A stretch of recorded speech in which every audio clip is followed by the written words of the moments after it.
Alright, when you first come in the sound room, first thing to do would be to turn on down here at the mains, and then it would bring this up. Next, come over here to the Mac, turn it on in the back, and it will take a little bit to come up. On Sunday mornings, it's scheduled to wake up at 8:30, so it should be alive when you get here. If you're doing the laptop, turn it on. When it comes up, we'll get to that point. The password is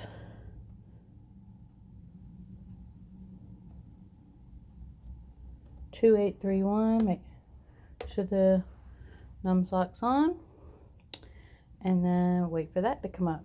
While this is coming up, if Randall is not here, we have to go turn on the back. If Randall is here, he will turn on the back and turn it off. Turn on the lights for the house and the up top lights. Okay, so we're in the back. So if Randall is not here, you'll have to just flip this switch before church, and then after church flip it off. But if Randall's here, he normally turns it on and off. Okay, we're now up, so we would put in the password. Same as this. Lower or uppercase, it does not matter. Enter. And then we'll wait for this to continue to come up. All right.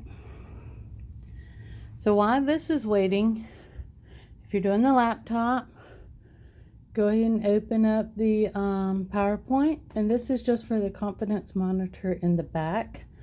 And then once that opens up, you'll just look for the date of the service that you're working on. All right, while that's up, we make sure we bring up the main. Always remember when you're messing with the soundboard, if you want to adjust channels 1 through 16 are the instruments, drums, pianos, guitars. If you want to adjust something for, say, the drums, make sure you have that channel selected. If you start adjusting and the channel is not selected, you're not doing anything.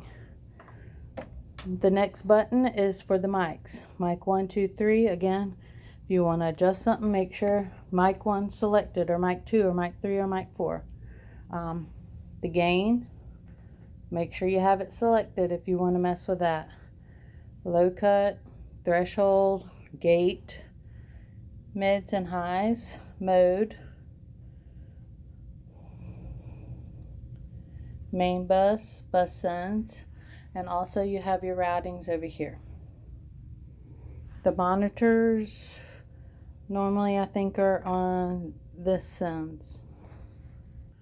Okay, so PowerPoint has opened up, so we're going to be working on Sunday, not February.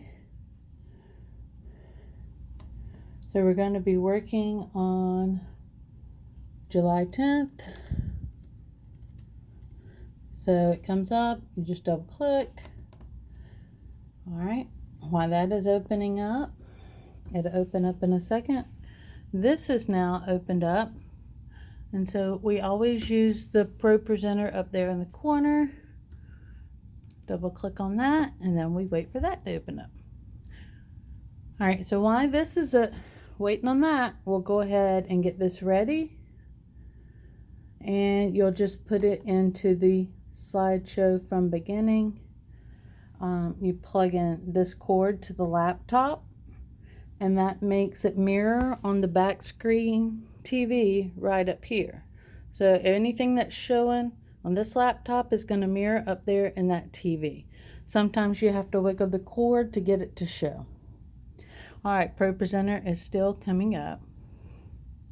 All right, so we have the laptop plugged in. We're fixing to put this in the slideshow from beginning.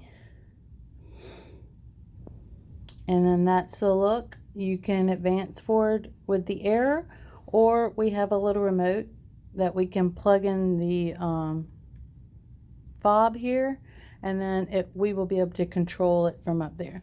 All right, Pro Presenter is up. So now we look for the same data service that we're working on, 710. Make sure we got the same date over here, 7/10, and this will be the CDs, this will be the words. And then you click on the word, it shows you right here. Then to have it go out to the TVs out in the audience, you would hit output right up here. This is also the volume for the CDs. To play a CD, you just double click on the CD right there. All right, these are the TV remotes. We're just going to turn this one up here. So that's that one we're turning on, and it'll start to come up. We're going to do the same for over here and over here.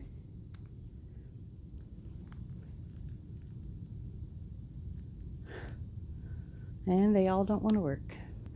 All right, so they're coming up. They'll look like that. We already have the laptop plugged in, so hopefully it should come up, and it does. If it doesn't come up the first time, just wiggle the cord a couple of times.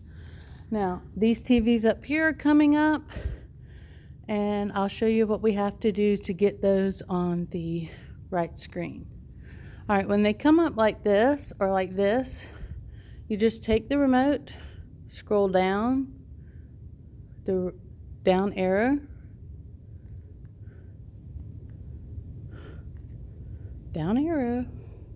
see it's moving until you get to the HDMI 1 and select it.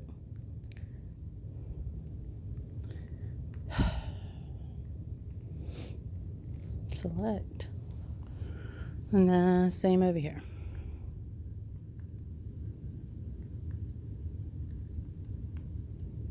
All right, once it comes to the peak screen, that's when you would put the output on the computer, and it'll show whatever you're looking at on your computer on these monitors.